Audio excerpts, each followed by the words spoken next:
It was the third week of November, 1847, somewhere in the hill country of eastern Ohio, and the cold had settled in early that year, the kind of cold that doesn't announce itself but simply arrives, pressing down on the ridgelines like a hand over a mouth. A man named Caleb Pruitt was cutting across the frozen trace that connected his property to the mill road when he stopped walking, not because of the wind, not because of ice on the trail. He stopped because of something he could not explain. Smoke, a thin, pale ribbon of it, rising straight up through still air from the side of a hillside that had no cabin on it, no walls, no chimney stack, no roof, just frozen earth, a few leafless oaks, and that ribbon of smoke rising as clean and steady as if it came from the ground itself. Caleb stood there for a long moment. He was a man who had built 3 cabins in his life and repaired a dozen more. He knew what smoke meant. He knew where it was supposed to come from. And this was wrong. This was not right in any way he could account for. He told 2 neighbors about it that evening. They didn't believe him. They walked up the next morning to look for themselves. They saw the smoke, too. What none of them understood, not yet, was that what they were looking at was not a mystery. It was a solution to a problem that had been killing people slowly, quietly, for as long as settlers had been trying to survive winters in these hills. A solution built by a 17-year-old boy who had been thrown off his stepfather's land with an axe, a wool blanket, and less than 3 weeks before the first hard freeze. What that boy understood about heat, earth, and stone, and what every experienced builder around him had missed, is what this story is about. If you ever wondered how people survived brutal winters before insulation, before central heating, before anything we take for granted, like subscribe and drop a comment telling us where you're watching from. We have a lot more of these stories, and every single one of them will change how you think about shelter. To understand what Eli Crane built into that hillside, you first have to understand what the Ohio hill country was in the autumn of 1847, and what it demanded of the people who tried to live there. This was not the flat, richly timbered land of the river valleys further west. The ridges of eastern Ohio were steep, narrow, and dense with second-growth forest. Soil was thin over shale and limestone.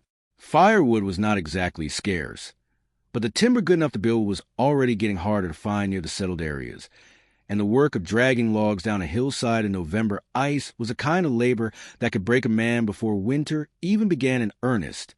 The winters, they were not the mythic, killing cold of Minnesota or the high Rockies, but they were long and deceptively brutal. Average January temperatures hover between 18 degrees Fahrenheit and 28 degrees Fahrenheit, roughly -8 degrees Celsius to -2 degrees Celsius, with stretches of days where the temperature did not climb above 10 degrees Fahrenheit, -12 degrees Celsius even at midday. Wind came off the ridges from the northwest. Moisture came up from the river drainages to the south. The combination produced a wet, penetrating cold that soaked through log walls and crept under doors and made a fire feel, some mornings, like it was doing nothing at all. Into this landscape, in the first week of October 1847, came a boy named Eli Crane. He was 17 years old. He was not, by local accounts, a large young man. Lean, not especially tall, with the kind of stillness in his face that some people read as slow and others as dangerous. He had grown up on a homestead 20 miles to the north, under the roof of a stepfather named Grover Aldis, who was by most accounts a capable farmer and a difficult man. The exact cause of Eli's expulsion from that household is not recorded. What is recorded, in a brief mention in a county history published in 1889, citing an oral account from a man who knew Eli in his later years, is that Eli left in early October with an axe, a wool blanket, a small iron pot, and enough dried cornmeal for perhaps 10 days. He had no land. He had no money. He had no family within practical reach. What he had was a hillside, a steep, south-facing slope at the edge of a woodlet that no one had claimed because no one thought you could farm it, and the knowledge, from somewhere he could not quite name, that the earth itself was warmer than the air above it. That knowledge, as it turned out, was worth more than a deed. Before we follow Eli into that hillside, it is worth pausing on the standard frontier cabin of 1847 Ohio, because understanding what was normal makes what Eli did legible. It makes the difference between his shelter and everyone else's not just a curiosity, but a calculation. The typical settler's cabin in the eastern Ohio hills of that era was a single-room log structure, somewhere between 16 and 20 feet on a side. Walls were stacked round or hewn logs. The gaps between them chinked with a mixture of clay mud and dried moss or grass. The floor was often packed earth, or, in better cabins, split puncheon, rough-hewn planks laid directly on the ground. The roof was with shingles or bark, pitched steeply enough to shed snow, but thin enough that heat went straight through it on cold nights. The hearth was nearly always centered on one of the short walls. It was large, sometimes 5 to 6 feet wide, built from fieldstone or river rock mortar with lime clay. It had to be large because it was doing everything: cooking, heating, and providing the only light after dark. A family burned between 6 and 8 cords of firewood in a hard winter. A cord is a stack 4 feet wide, 4 feet high, and 8 feet long. Do the arithmetic. That is 192 to 256 cubic feet of cut, split, and stacked wood, just to get through the cold months. Felling it, cutting it, hauling it down the ridge. That was easily a man's full occupation for a month of autumn, before any other work. And in exchange for all that wood, what did the cabin deliver? On the coldest nights, temperatures below 10 degrees Fahrenheit, minus 12 degrees Celsius outside, a well-maintained fire in one of these standard hearths will hold the interior at somewhere between 38 degrees Fahrenheit and 50 degrees Fahrenheit, 3 degrees Celsius to 10 degrees Celsius, depending on the quality of the chinking and the size of the fire. The radiant heat from the hearth was intense close up. Your face burned while your back froze. Step 6 feet away from the fire, and the temperature dropped sharply. The walls, thin and exposed on all 4 sides, bled heat continuously into the night air. There was no thermal storage, no buffer between the fire's energy and the cold outside. The moment the fire burned low, the cabin began losing whatever warmth had accumulated. Fast. This was not incompetence. This was the standard. This was what every experienced builder in the region built, what every family lived in, what every winter was survived through. Barely, on the backs of enormous quantities of wood, and the willingness to wake at 2 in the morning to feed a dying fire. Eli Crane looked at these cabins when he arrived in the valley. He spent 3 days observing, not building, and then he went to his hillside, and he started digging. There is a quality of attention that belongs to people who have no margin for error. When you cannot afford to be wrong, when you have no fallback, no barn to sleep in if the structure fails, no neighbor who will take you in, you look at things differently. You look longer. You notice what the comfortable man, with his warm cabin already standing, does not bother to notice. Eli noticed 2 things about the south-facing hillside that no one else had thought worth mentioning. The first was sunlight. The slope faced almost due south, angled at roughly 35 to 40 degrees. From mid-morning to late afternoon, even in October, that hillside caught more direct solar exposure than any flat ground in the valley. The frozen grass on the surface thawed by noon on clear days, while the field below it stayed hard. It was not dramatic. It was maybe 8 degrees Fahrenheit to 12 degrees Fahrenheit, 4 degrees Celsius to 7 degrees Celsius. Warmer on the surface of that slope than on the flat, but Eli filed it away. The second thing was the soil itself. Eastern Ohio hill country often sits over sedimentary shale and limestone, and the clay-rich soil above it has particular quality, density. It is heavy, compacted, with low porosity. It does not drain quickly. It does not shift easily. And this is the part that mattered most to Eli. It holds temperature. Dense, moist soil has a thermal mass roughly 4 to 5 times greater than dry timber of the same volume. That means it absorbs heat slowly and releases it slowly. Underground, below the frost line, which in that region sat at about 30 to 36 inches, 75 to 90 centimeters, of depth, the soil temperature stayed relatively stable through the winter, hovering between 48 degrees Fahrenheit and 54 degrees Fahrenheit, 9 degrees Celsius to 12 degrees Celsius, regardless of what the air above was doing. Eli did not have a thermometer. He did not have a textbook on thermal conductivity. What he had was a memory of something his mother had told him when he was very young. That root vegetable stored in the deep ground never froze, even in the hardest winters, while the same vegetables left in the barn went solid as stone. He understood at 17 what many experienced builders had stopped bothering to think about, that the earth was not just ground to build on. It was a blanket. It was a wall. It was if you use it correctly, a furnace that never needed to be fed. He picked up his axe on the fourth morning after his arrival, walked to the steepest part of the south-facing slope, and drove the blade into the hillside, not to cut a tree, to start digging. The work took 11 days. Eli began at the steepest section of the south-facing slope, where the hillside rose at roughly 40 degrees, and the clay soil beneath the first few inches of frozen topsoil was dense and almost waxy to the touch, the kind of ground that held its shape when you cut into it cleanly with a sharp blade. He was not excavating a cellar. He was not digging a trench. He was carving a room into the earth itself, the way a carpenter carves a joint, with attention to grain, to load, to what the material wanted to do.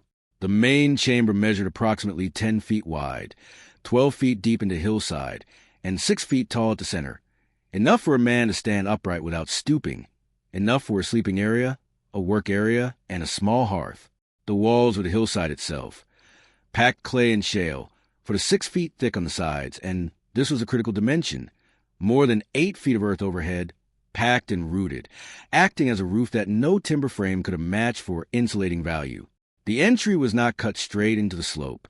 Eli angled it, a low tunnel, roughly 4 feet tall and 8 feet long, oriented slightly downhill and offset from the prevailing northwest wind. This was not accidental. Cold air is denser than warm air. It sinks. A downward-angled entry tunnel meant that the coldest air would tend to stay low and pool near the entrance rather than flowing freely into the main chamber. Every foot of that tunnel was a thermal buffer between the interior and the outside world. The firebox was the most deliberate piece of construction. Eli spent 2 full days on it. He gathered fieldstone from a creek bed a quarter-mile away, flat-faced limestone and dense sandstone pieces, the heaviest he could carry, and he built a small combustion chamber at the back wall of the main room. The firebox itself was modest, roughly 18 inches wide, 14 inches deep, and 20 inches tall. It was not meant to be a large hearth. It was meant to be a heat storage unit. The stones he selected averaged 15 to 20 pounds each. He used an estimated 200 to 240 pounds of stone in the firebox construction alone, dense material that would absorb heat during a fire and release it slowly, over 6 to 8 hours, long after the flames had died. The firebox walls were 8 to 10 inches thick. A thin fire, fed carefully, would charge those walls with enough stored heat to warm the chamber through most of a winter night. The flue was a detail that confused every neighbor who eventually came to look. Rather than rising vertically through a chimney above the structure, which would have required building up to the earth overhead, a structural problem Eli had no good solution for. The smoke channel ran nearly horizontal to the back wall of the chamber for about 3 feet, then angled upward to 11 feet of packed hillside before emerging at the top of the slope, well above the crest. That long, rising flue path had a secondary effect Eli may or may not have fully anticipated. The smoke cooled and slowed as it traveled through the earth, depositing some of its heat into the surrounding soil before exiting. The hillside above the flue channel was measurably warmer to the touch on cold mornings than the ground beside it, a detail that local oral accounts described neighbors noticing with some unease, as if the earth itself had a fever. The floor was tamped clay, covered with a layer of dried grass, and, eventually, a single elk hide Eli acquired by trade in his second winter. The entry tunnel had a door frame made from split oak, hung with a heavy wool blanket in the first season, and replaced with a proper plank door the following year. When it was finished, Eli Crane had a shelter with roughly 120 square feet of living space, built with no purchased materials, no mortar beyond clay mud, and no framing timber heavier than the 2 oak lintels over the entry tunnel. The entire structure had cost him 11 days of hard digging, and the weight of the stone he'd carried up from a creek. Before we get to what happened when winter arrived, and what the numbers looked like when it did, make sure you've liked this video and subscribed. Drop a comment telling us where you're watching from. We read every single one. The answer to whether the strange hole in a hillside actually kept a boy alive through an Ohio winter is coming up next. Word travels fast in a small settlement, and it travels faster when the subject is something that makes people uneasy. By the 3rd week of October, 3 or 4 neighbors had found reasons to walk past the south-facing hillside where Eli Crane was working. They came, as people in tight communities often do, under the cover of ordinary errand, checking the woodland boundary, looking for a stray animal passing through on the way to somewhere else. But they stopped. They looked, and what they saw made most of them quiet in a way that was not quite respect. A hole in a hillside, a boy disappearing into it with armloads of creek stone. The most vocal critic was a man named Harmon Webb, who had been building log structures in the county for over 20 years and whose opinion on construction matters carried genuine weight among the settlers of the valley. Webb was not a cruel man, by the accounts that survive him. He was practical and experienced, and genuinely concerned about what he saw as a young person making a potentially fatal mistake. No walls to speak of, Webb told the men gathered at the mill one evening, according to a retelling recorded in the 1889 county history. Earth overhead with no proper frame to hold it. A smoke hole that goes sideways before it goes up. The whole thing will collapse on him before January, or he'll suffocate from the smoke, or the ground will freeze solid around him and he won't be able to get the door open. Each of these objections was reasonable on its surface. Earth roofs do collapse when they are not thick enough, when they are not rooted enough, when they are not designed around a natural compression of the material. Smoke management in a low-ceilinged underground space is a genuine engineering problem, and a frozen entry tunnel is a real risk in severe cold. What Webb's critique missed, what most experienced builders of conventional log structures missed, was that Eli's design did not work by the same logic as the structures Webb knew. It was not a cabin with a roof that happened to be made of earth. It was a cavity inside the earth, which is a fundamentally different thing. The earth overhead was not a roof that had to span a void and resist its own weight. It was a continuous mass, self-supporting, because it had never been cut away in the first place. The 8+ feet of soil and clay and root above the chamber were not a burden on the structure. They were the structure. A second neighbor, a woman named Ruth Castleberry, who had crossed the Appalachians twice and wintered in conditions most of the valley men had never experienced, walked up the hillside alone one afternoon and spent a long time looking at the entry tunnel and the flue exit at the top of the slope. She did not say anything critical. What she said to her husband that evening was something that the county history preserves in a single line. That boy has thought about this more carefully than anyone is giving him credit for. But Ruth Castleberry's quiet observation did not carry the same social weight as Harmon Webb's public declaration. The consensus in the settlement, by late October, was that the underground shelter was a bad idea, dangerous, probably temporary, and the kind of thing a desperate boy with no better options does when he doesn't know enough to do something sensible. Eli heard some of this. A few men told him directly, with the blunt honesty that frontier communities practiced, that he ought to reconsider. One offered him a corner of his barn to sleep in through the winter. Eli thanked him and went back to tamping his clay floor. He had about 3 weeks before the first hard freeze. He used them finishing the firebox, seeing the oak lintels over the entry, and carrying load after load of split hardwood down into the chamber until he had what he estimated at a cord and a half stacked against the back wall. Far less than any conventional cabin household was laying in, and exactly as much as he believed he would need. The first snow fell on the 14th of November.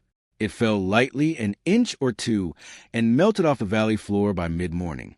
On the south-facing slope, it melted faster. Eli noted this without surprise. He had been expecting it. It was one of the things he had been counting on. The real test was still 6 weeks away. The winter of 1847 to 48 came down hard on eastern Ohio. It was not the worst winter in living memory for the region. That distinction likely belongs to 1835 to 36, when the Ohio River froze solid enough to drive a loaded wagon across, but was, by the accounts of several settlers who kept records, the coldest sustained stretch that most people in the valley had experienced in more than a decade. The cold arrived in force on the 3rd of January. A northwest wind pushed temperatures down to 4 degrees Fahrenheit minus 16 degrees Celsius overnight, and for 11 consecutive days, the daytime high did not climb above 19 degrees Fahrenheit minus 7 degrees Celsius. Snow accumulated to 14 inches on the valley floor and drifted to 3 feet or more against the north-facing walls of the log cabins in the settlement. The wind found every gap in every chinking joint. Families woke to find the water in their indoor buckets frozen solid, inches from a banked fire. 2 of the valley's standard log cabins recorded interior temperatures Or rather, their occupants described conditions in enough detail for later accounts to reconstruct approximate figures. In one household, a family of 5 burned through nearly a full cord of wood in those 11 days alone, keeping a fire that rarely let the interior rise above 44 degrees Fahrenheit, 7 degrees Celsius, at floor level on the coldest nights. In another, the occupants described sleeping fully dressed with every available blanket and still waking with frost on the inside of the window covering. These were not unusual conditions for the era. They were simply winter. On the hillside, something different was happening. During that same 11-day cold snap, Eli Crane's underground chamber held an interior temperature, measured later by reconstruction from his own testimony and from the account of first neighbor who entered the space, of between 54 degrees Fahrenheit and 61 degrees Fahrenheit, 12 degrees Celsius to 16 degrees Celsius, through the night, with a small fire running in the firebox for 2 to 3 hours each evening. Not a roaring fire, a controlled, modest fire, fed with wood that Eli described as the size of your forearm. Pieces roughly 3 to 4 inches in diameter, the kind of fuel that burned hot and clean and charges a stone mass quickly without wasting heat up the flue. The thermal mechanics of why this worked are not complicated, though they were invisible to most observers of the time. The earth surrounding the chamber, 4 to 6 feet on the sides, more than 8 feet overhead, maintained a base temperature of approximately 50 degrees Fahrenheit to 54 degrees Fahrenheit, 10 degrees Celsius to 12 degrees Celsius, regardless of outdoor conditions, because below the frost line, soil temperature in that region is governed by the average annual ground temperature, not by day-to-day weather. The chamber was not trying to heat a space that was starting from 10 degrees Fahrenheit minus 12 degrees Celsius every morning. It was trying to maintain a space that was starting from 50 degrees Fahrenheit, 10 degrees Celsius, and losing heat slowly through a thick, dense, continuous mass. That is a fundamentally different thermal problem, and a far more manageable one. The firebox added to this. The 200-plus pounds of dense limestone and sandstone that Eli had built into the firebox walls absorbed heat during the evening fire and released it steadily for 6 to 8 hours afterward. There was no single point of intense heat loss, as there was with conventional open hearth. There were no 4 exposed log walls bleeding energy into the night. The heat radiated slowly, evenly, from the stone mass and from the earth walls themselves, which had absorbed warmth across weeks of small fires, and gave it back with the patience of material that has no reason to hurry. Eli used approximately 0.6 to 0.7 cords of firewood across the entire winter, less than 1/10 of what some valley households burned, and roughly 1/9 of the upper estimate for a standard cabin. He did not wake in the night to feed a dying fire. He did not find frost on his blanket in the morning. On the coldest nights of January, when the valley below him was a study in misery, the inside of his hillside chamber was warmer than most of the log cabins managed to get at midday. Caleb Pruitt, the man who had first noticed the smoke rising from the bare hillside back in November, came up the slope in the second week of January, during a brief break in the cold. He knocked on the plank door. Eli let him in. Pruitt stood inside for a long moment, looking at the clay walls, the stone firebox, the elk hide on the floor. He was not a man given to dramatic statements. By the account that survives him, what he said was, "It's warm in here." Eli told him what he'd used in firewood. Pruitt was quiet for a moment, doing the arithmetic. Then he asked if Eli would be willing to come look at a section of hillside on the south end of Pruitt's own property. The test was over. The answer was clear, and Harmon Webb, who had called the whole thing a grave, did not come up the slope that winter, but he sent his eldest son, in February, to have a look. By the spring of 1848, 3 families in the valley had begun excavating dugout shelters into south-facing slopes on their properties. They did not all copy Eli's design exactly. Some built larger chambers. Some modified the entry tunnel angle. One family added a second small firebox near the entrance to heat the tunnel itself on the coldest nights. But the core principles were consistent. Earth overhead, dense stone mass for heat storage, angled entry, long flue through the hillside. Harmon Webb, to his credit, came to look that spring, when the evidence was no longer avoidable. He spent an afternoon with Eli, asking detailed questions about the firebox construction and the depth of the chamber floor below the surrounding grade. What Webb had to say afterward is not recorded, but when he built a new structure on a neighbor's property 2 seasons later, He incorporated a stone heat storage wall behind the firebox, a feature he had previously considered unnecessary. Within 5 years, oral accounts from the region describe at least a dozen earth-sheltered or partially earth-burned structures in the surrounding townships. Not all of them were primary dwellings. Some were used for food storage, some as winter shelter for livestock, some as supplemental sleeping quarters during the worst cold spells. But the idea had moved. It had gone from a desperate boy's improvisation to a recognized local method, passed from neighbor to neighbor the way useful knowledge travels in small communities. Quietly, practically, without ceremony. Eli Crane himself did not stay on the hillside indefinitely. By 1851, he had acquired a small parcel of land through labor contract, married a woman named Dora Fenn from a neighboring township, and built a conventional log cabin, though with firebox design notably heavier in stone mass than anything Harmon Webb had built in his career. The Hillside Chamber, according to the 1889 county account, was used for food storage and as an emergency shelter for another 15 years before the slope eventually eroded enough to make it unstable. What Eli had built was not, in the strict historical sense, an invention. Earth-sheltered dwellings are among the oldest forms of human architecture on record. The sod houses of the American Great Plains, the Barra Bears of the Aleutian Islands, the pit houses of the ancestral Puebloans in the Southwest, all of them operated on the same principle that Eli Crane applied to his Ohio hillside, that the earth is a thermal reservoir, that below the frost line the ground holds a temperature close to the annual average, and that a structure embedded in that mass does not fight the winter so much as it borrows stability from the planet itself. What made Eli's application of this principle notable was not its originality. It was the precision of his observation. The south-facing slope, the dense clay soil, the angle of the entry, the scale of the stone mass, and the fact that he arrived at it not from a tradition that carried a knowledge, but from close attention to what was in front of him, under pressure, with no margin for error. The experienced builders around him had stopped asking certain questions. They knew how to build cabins. They built good cabins. The cabins worked, after a fashion, at a cost, through a great deal of labor and wood and wakefulness and cold. The question of whether there was a fundamentally better approach, available in the very ground beneath their feet, was not a question they needed to ask. They were surviving. Eli was not yet surviving. He was a boy with an axe and 11 days and a hillside. That is exactly the condition under which old questions get answered in new ways. The smoke rising from the bare hillside, that November morning when Caleb Pruitt stopped on the frozen trace and could not understand what he was seeing, that smoke was not a mystery. It was a signal. It was a 17-year-old's proof of concept, rising clean and steady into the cold Ohio air, carrying heat up through 11 feet of earth that no one had thought to use as a chimney before. The valley eventually learned to read that signal. Most of what those settlers figured out about living close to the land, the thermal properties of dense soil, the geometry of a south-facing slope, the patience of a stone that stores heat and gives it back slowly, was not written down in any manual.